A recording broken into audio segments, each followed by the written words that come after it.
All right, so for the most part, we like to use, our smartphones as turn-by-turn navigation aids, even if we have, like myself, a GPS system installed in your car. That's because, normally the apps on the phones are, pretty good. And unlike the GPS in your car, they're free and maintained pretty well. One issue, however, though, is where do you set this? If you don't have a mount in your car, where do you set your phone that, when you take your first turn, the thing doesn't just go flying across your dashboard? Some cars are better than others, obviously, but you're always seem to be looking for that perfect spot that you can set your phone and have access to it and be able to see it without having it going skeeting across the window. Enter the visor. So this thing claims to be able to keep your phone, securely on your dash while, providing you, a heads-up display of, what your phone's seeing. So you can have your phone sitting on your dash, you can look at what your phone's displaying, and you can also look through this to see the road ahead of you. All right, so these style phone holders are all over the internet, different names, different companies make them. One of the most popular right now is called Visor. This one is just simply called Smartphone HUD Holder. So I got this on Amazon for $17.99.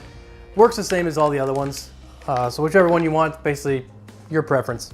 But if you want this one, the link will be in the description. So what do you get in a box that says Smartphone HUD Holder for $17.99? Well, in this box, you're gonna get the universal smartphone holder, a black non-slip mat,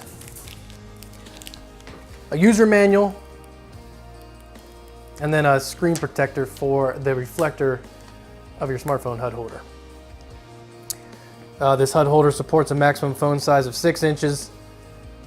Now there are some, heads-up display apps on the App Store now that do support heads-up display products like this for navigation.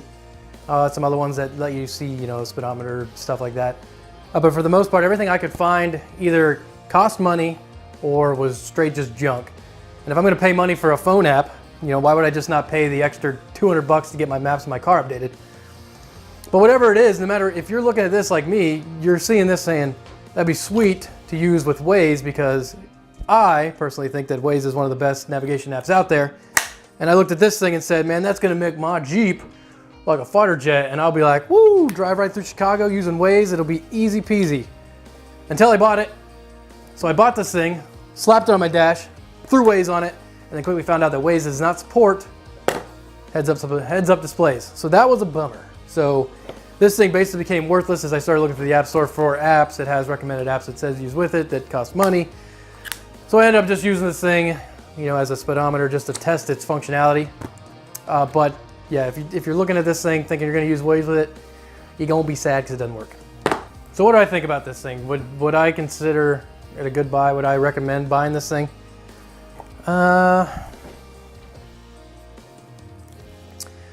Well, say if your speedometer is broken and you don't want to pay the money to have it fixed, you'd rather buy this thing for $17.99 and throw it on your dash with your phone, then yeah, it does exactly what it says. It lets you see a speedometer like a heads-up display.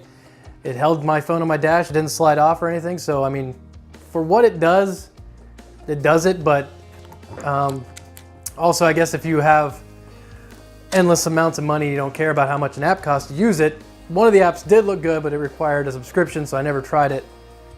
So if you don't care that it costs money and it has a subscription base, this would do exactly what you want it to. But if you're like me and you want to use it just for Waze, right now I would not recommend getting it, at least until Waze releases a heads-up display, mode for their app, which I've heard they are going to. They just haven't done it yet. So when Waze does have a heads-up display mode, maybe I'll dust this thing back off and give it a go, because for the most part, it did what it said. But I like using Waze, and I don't like using Waze backwards. So this thing did not work for me. So I would not buy it for that purpose. But like I said, it does what it claims.